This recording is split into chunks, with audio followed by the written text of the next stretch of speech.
نحمده ونصلي ونسلم على رسوله الكريم اما بعد فاعوذ باللہ من الشیطان الرجیم بسم اللہ الرحمن الرحیم شہر رمضان الذی انزل فیہ القرآن ھدی للناس وبینات من الہدی والفرقان صدق اللہ العظیم وبلغنا رسولہ النبی الکریم الامین۔ رمضان المبارک کا وہ ببرکت مہینہ ہے جس میں خالق کائنات نے قرآن مجید فرقان حمید کو اتارا، اور قرآن مجید اللہ رب العزت کی وہ کلام ہے جس میں انسانوں کے لیے ہدایت اور رہنمائی کی واضح روشنی پائی جاتی ہے۔ خالق کائنات نے رمضان المبارک کو مسلمانوں کے لیے رحمتوں، برکتوں، مغفرتوں کا مہینہ بنایا ہے۔ اس مہینے کا رمضان نام اس لیے رکھا گیا ہے کہ یرمد الذنوب ای یحرقھا، یہ مہینہ گناہوں کو جلا دیتا ہے۔ اور ایک قول یوں بھی ہے، الرمز وہو مطر یأتی فی الخریف، وہ بارش جو موسم خریف میں آتی ہے اور فصلوں کو دھو ڈالتی ہے۔ تو رمضان المبارک بھی آ کر انسان کے گناہوں کو دھو کر انسان کے دل کو پاک کر دیتا ہے۔ اجماع امت ہے کہ رمضان المبارک تمام مہینوں سے افضل الاعلیٰ ہے۔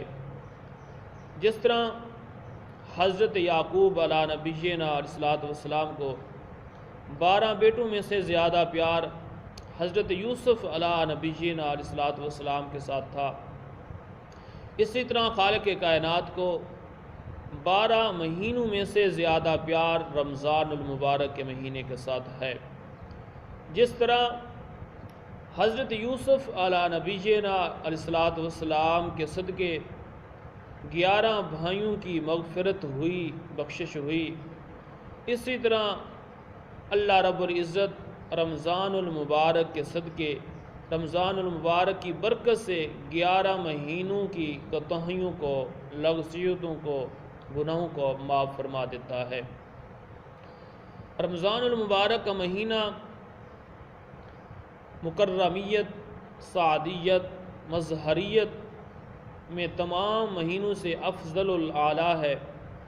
رمضان المبارک کی ایک ایک گھڑی خالق کائنات کی رحمت سے معمور ہوتی ہے۔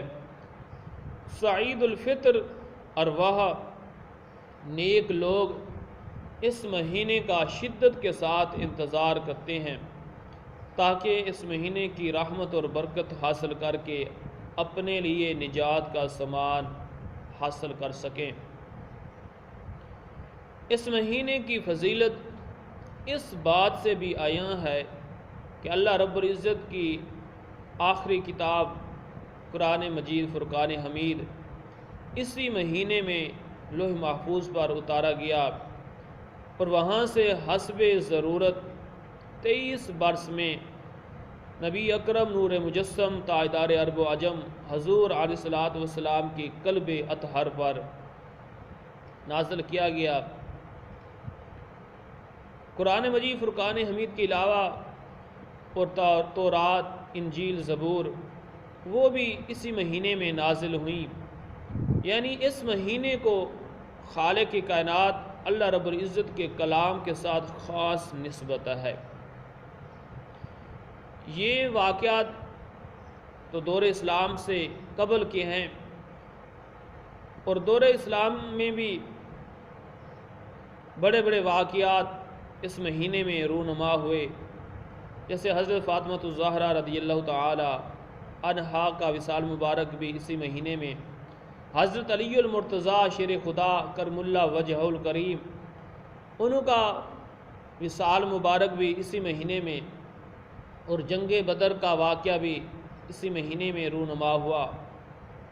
اس سے علاوہ بھی اور بہت سارے واقعات اس مہینے میں رونما ہوئے، اور یہ وہ فضیلت والا مہینہ ہے جس میں آقا صلوات والسلام حضرت جبریل امین کو، اور حضرت جبریل امین نبی اکرم صلی اللہ علیہ وآلہ وسلم کو قرآن مجید فرقان حمید سناتا تھا۔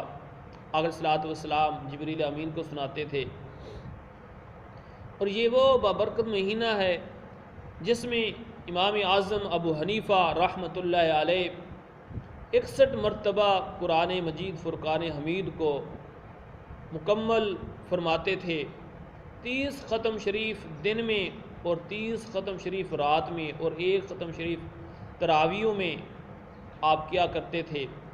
اور یہ وہ بابرکت مہینہ ہے جس میں امام شافعی رحمۃ اللہ علیہ 60 مرتبہ قرآن مجید کو مکمل فرمایا کرتے تھے۔ آقا صلوات والسلام نے ارشاد فرمایا، اگر میری امت کو اس مہینے کی برکتوں کا پتہ چل جائے، اس مہینے کی برکتوں کی حقیقت کو پا لیں، تو وہ تمنا ہی کرتے رہیں کہ سارا سال رمضان المبارک ہی رہے۔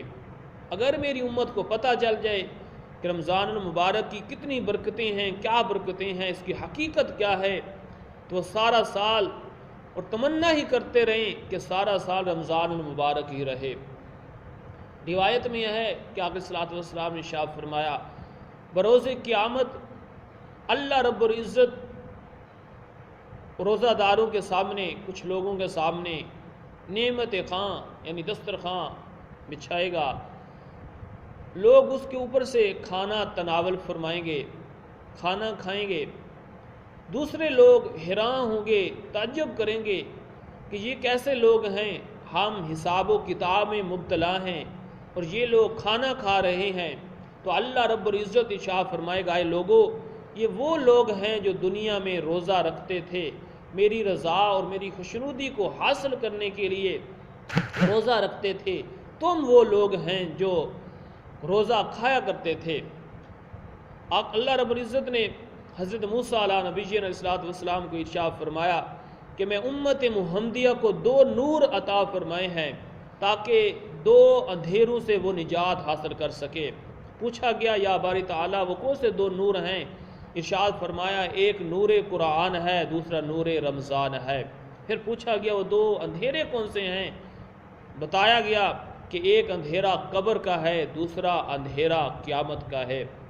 تو جس کے پاس قرآن بھی ہے، جس کے پاس رمضان بھی ہے، تو انشاءاللہ تعالی جو ان کی پیروی کرتا ہے، اس کے اوپر عمل کرتا ہے، وہ دونوں اندھیروں سے نجات پائے گا۔ آخر میں ایک حکایت، ایک شخص کا جس کا نام محمد تھا، وہ سارا سال نماز نہیں پڑھتا تھا، جیسے ہی رمضان المبارک کا چاند نظر آتا تھا وہ غسل کرتا تھا، اچھے لباس پہنتا تھا، خوشبو لگاتا تھا اور نمازیں پڑھتا تھا۔ جو زندگی میں اس کی نمازیں قضا ہو چکی ہوتی تھی ان کو وہ قضائیں کرتا تھا، پڑھتا تھا۔ لوگوں نے پوچھا تو ایسا کیوں کرتا ہے؟ تو وہ کہنے لگا یہ رحمت اور برکت بخشش والا مہینہ ہے، میں امید کرتا ہوں کہ اللہ رب العزت مجھے شاید اس عمل کی وجہ سے بخش دے۔ جب وہ شخص فوت ہو گیا، اس دنیا سے چلا گیا، کچھ لوگوں نے اس شخص کو خواب میں دیکھا اور پوچھا کہ اللہ رب العزت نے تیرے ساتھ کیا معاملہ کیا ہے؟ تو وہ کہنے لگا اللہ رب العزت نے مجھے بخش دیا ہے صرف اس وجہ سے کہ میں رمضان المبارک کی تعظیم و توقیر کرتا تھا۔ دعا ہے کہ اللہ رب العزت ہم سب کو رمضان المبارک کی تعظیم و توقیر، اس مہینے کی قدر کرنے کی توفیق عطا فرمائے اور اس مہینے کے زیادہ سے زیادہ فیض و برکات حاصل کرنے کی توفیق عطا فرمائے۔ وآخر دعوانا ان الحمد للہ رب العالمین۔